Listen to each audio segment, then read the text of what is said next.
Hi everyone, welcome to Christy's Kitchen Counter. I'm Christy and I am excited to share with you another use for your quick cooker. So the quick cooker is a pressure cooker by the Pampered Chef, and I am in love.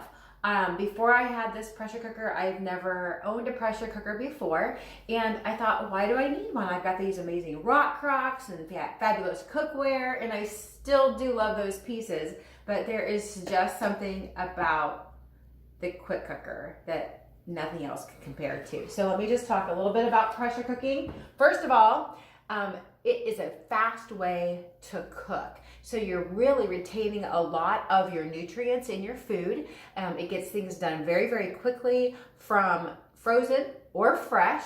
Now, it does come with a cookbook, okay? Lots of great recipes, lots of tips for things like beans and legumes, for grains and rice, for all kinds of veggies. So you can do a variety of food product in your quick cooker. And then there's a meat and poultry chart that shows you, based on the weight of your meat and if it's frozen or fresh, how long it takes. Now, let's just talk a little bit of basics about pressure cooking. The key to pressure cooking anything is liquid. So you need at least a cup of liquid. In this case, I'm gonna be boiling eggs, and I'm just gonna use water.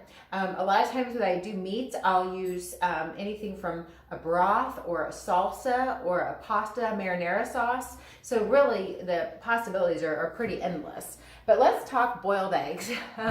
We just had Easter a month ago, right? And our whole family enjoys boiled eggs. And so we usually, since there's 6 of us, we usually boil at least a couple dozen eggs for Easter. And then we enjoy those healthy, full of protein snacks, or just a quick way to get started in the morning. So what I find though is it would be a little tedious to try to get those eggs boiled and not all cracked, and it takes a long time to get that big pot of water boiling, and then you have to let them boil for 10 minutes, and you gotta let them cool and soak them in water. So here's what we're gonna do. These are 2 racks. They actually come as a set. The nice thing is each rack holds a dozen eggs, okay? Now, I'm going to go ahead and do 18 eggs today. And this is our quick cooker. Let me just show you this. The nice part is the handles are at the base, so you have nice support without having to worry about holding it from the top and having all the pressure and the weight just from the handle on the top. I'm gonna open this up. I should plug it in first so you can hear the sound it makes when it opens. I'm gonna open it up, and I'm gonna take out the rack. Now the rack comes with the quick cooker, and the rack is handy if you let's say you have some chicken in the bottom. You can put that rack in there, and then put another bowl. We have a ceramic bowl. You can put maybe some rice or some pasta in, and it cooks at the same time. Or if you just want something raised up, like let's say you have a whole chicken you're going to put in and you want it raised up, and so that's a good rack for that too. Our pot is a stainless steel inner pot. And I'm just going to take and put the first rack in, and then the handles fold over inside, and I'm going to go ahead and put the last 6 eggs on here as well, okay? And then I'm going to get these 18 eggs done at once. Now this second rack is just going to fit right on top of the first one. Now, we do have some 1-cup prep bowls. Some of you may have them already in your kitchen for all kinds of handy things, from storing leftovers to heating up something to melting some butter. But you can also get a set of 6 of those prep bowls with little silicone lids, and you can make some fun little breakfast quiches, little breakfast egg drop bowls, I think is what they're called, in here as well. You can have like a week's worth of breakfast done in just a few minutes. So what I'm going to do here is put this lid back on. I want to just tell you a couple features too on the lid. First of all, there is a little pressure indicator that once the cooker comes under pressure, it will pop up. It will not allow you to even open this up while it's under pressure. The steam, when it is finished cooking, will come out back here, and it shoots out this way.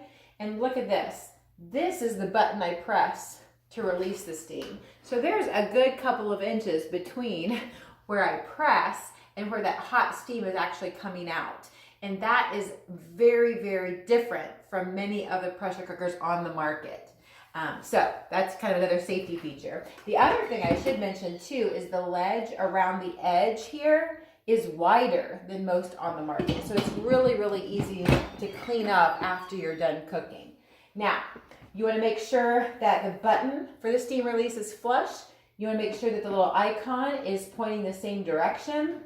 And then we have 16 different settings, okay? Anywhere from searing, which is a nice feature because you can sear or brown your meats before you add the rest of your ingredients in.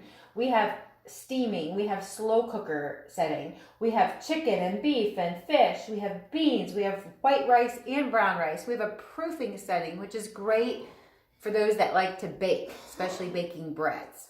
So what I'm going to do for the eggs is I'm going to hit a custom, and then I'm going to go down to 5 minutes, and then I'm going to press start. Now, one thing I will mention too, if you've never used a pressure cooker, you don't look at the clock right now and say 5 minutes they'll be done.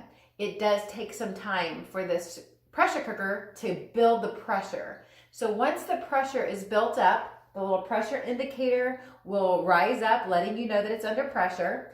And if you see this little dashed rectangle here, once it's under pressure, that'll become the number 5, and then the countdown will begin. Once it gets down to 5, you just push the cancel button, and then you release the steam by pushing this button. Now, in the meantime, I'm going to have a sink full of cold water.